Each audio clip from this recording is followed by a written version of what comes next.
Cantiknya alam di sekitarmu, udaranya juga segar. Bisa piknik berhari-hari nih, menenangkan diri jauh dari hiruk-pikuk perkotaan.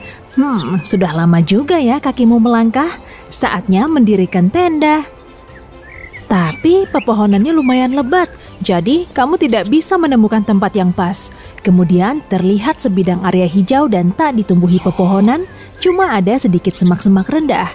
Kamu pun mendekatinya dan merasa puas dengan hasil temuanmu ini. Oke, dirikan tenda di situ saja. Kok aneh, tanahnya lembek dan gembur. Ya sudahlah, tak perlu ambil pusing. Malah bagus dong, pasaknya akan mudah tertancap ke tanah, semudah menancapkan pisau ke mentega. Saat tendamu siap, hari sudah gelap. Saatnya masuk tenda, lalu rebahan santuy di dalam kantong tidurmu. Kamu terbangun saat merasakan ada yang ganjal. Kok basah? Sambil menggeliat, kamu bisa merasakan tanah di bawahmu basah.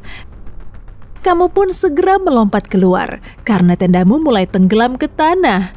Wah, ternyata tendamu berdiri di atas permukaan rawa. Tapi kamu beruntung loh. Biasanya rawa memang tidak begitu terlihat jelas, dan kadang kamu baru tahu keberadaannya saat kakimu terbenam selutut dan sulit berjalan. Keluar dari rawa juga terasa sulit. Lumut dan akar membuat tanahnya lembek dan perlahan menarikmu ke bawah. Saat kamu mencoba mengangkat kaki, sepatumu malah bisa-bisa lepas. Rawa di hutan cukup mudah dideteksi kok, kalau kamu tahu ciri-ciri yang perlu diamati. Nah, kalau kamu ada di dalam semak belukar yang lebat, lalu melihat area terbuka yang disinari matahari, warnanya kehijauan, tapi cuma ditumbuhi lumut dan sedikit semak, kemungkinan di situ ada rawa. Kamu juga bisa mengecek dengan menyentuh permukaan tanahnya secara perlahan. Kalau membal, sebaiknya menjauh deh. Rawa ternyata membahayakan loh, terutama saat kebakaran hutan. Kalau kamu menyalakan api unggun di dekat situ, bisa-bisa apinya akan menyambar, apalagi saat angin kencang. Rawa dan paya mengandung banyak ter yang tersembunyi di bawah lapisan air dan lumut. Kalau sudah terbakar, akan sulit sekali memadamkannya. Selalu jaga jarak aman ya sebelum kamu menyalakan api unggun. Kesalahan ini sangat sering dilakukan saat berkemah di alam bebas, tidak melihat ke atas. Misalnya kamu melihat tanah datar untuk membangun tenda, lalu membersihkannya dari ranting dan bebatuan. Kamu juga sudah mengecek kalau di sekitar situ tidak ada sarang semut. Kamu tentu tidak mau kan ada hewan yang tiba-tiba merayap ke kantong tidurmu saat malam hari? Area pilihanmu pokoknya sangat pas, dan pohon di dekat tenda juga bisa melindungimu dari angin dan hujan. Kamu siap-siap tidur, lalu mematikan lampu. Tapi tiba-tiba tendamu berguncang, seolah ada hewan buas yang menyerangmu. Karena kebingungan, kamu segera keluar. Ada ranting besar menimpa tenda. Ya ampun, harusnya sih kamu bisa mengantisipasinya kalau saja lihat-lihat ke atas dulu sebelum mendirikan tenda. Ranting rapuh dan lapuk sangat mudah terlihat kok. Sudahlah, sebaiknya jangan dirikan tenda tepat di bawah pohon. Ranting bisa patah kapan saja loh, dan kamu masih beruntung kalau tendamu tidak robek dan tubuhmu tidak mengalami luka-luka. Memangnya kamu mau pakai kruk? Setiap tahunnya banyak turis melakukan kesalahan ini dan mereka harus merasakan akibatnya.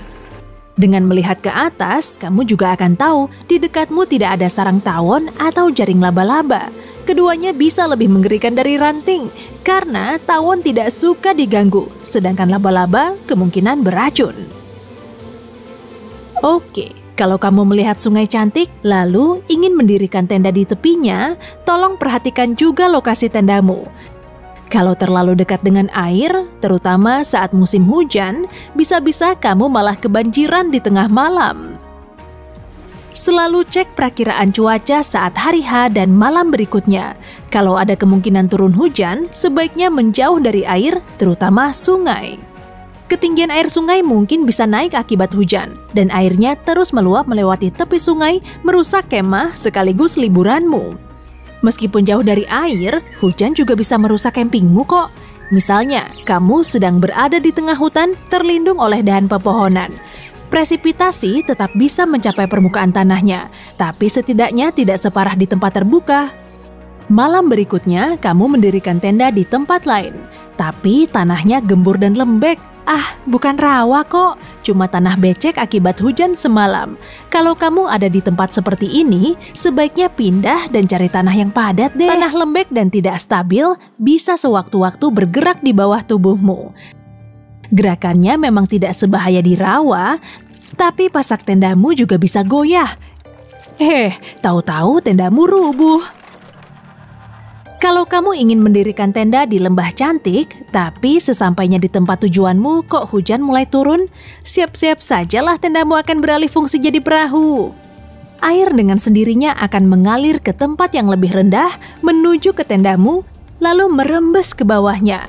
Pantas saja saat bangun kakimu sudah terbenam sampai lutut. Wah, tempat yang cocok banget buat istirahat nih setelah capek berjalan. Lokasinya ada di puncak bukit, jadi tidak ada air yang mendekat. Mentari bersinar cerah, tiada pohon yang menghalanginya. Duh, surga dunia deh bisa berjemur di sini. Ya, mungkin betul sih dalam beberapa jam, tapi kalau kelamaan di situ, kamu akan tahu kalau kamu telah mengambil keputusan yang salah. Sinar matahari langsung bisa membuat tendamu sangat panas hanya dalam beberapa jam karena bahan pembuatnya. Saat memasuki tenda, kulitmu akan terasa terbakar. Oke, anggaplah kamu tidak akan berlama-lama di dalam tenda. Saat malam tiba, tendanya akan dingin juga kok. Begitupun dengan angin, di tempat terbuka hembusannya bisa sangat kuat. Kalau kamu kurang waspada saat memancang pasaknya, bisa-bisa tendamu malah terbang tertiup angin. Sebaiknya pilih tempat di dekat pohon yang akan melindungimu dari sinar matahari dan angin.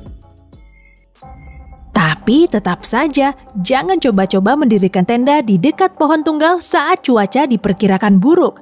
Sebetulnya sih cuaca cerah maupun hujan tak masalah, tapi kalau ada badai kuat yang mendekat, pohon yang berdiri sendiri ini akan jadi penangkal petir.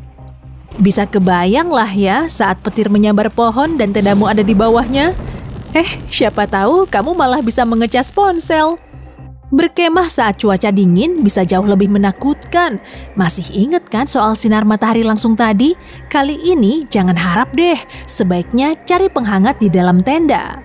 Hawa dingin bisa bertiup masuk meski tendamu super mahal dan keren. Angin jauh lebih menggigit saat cuacanya dingin.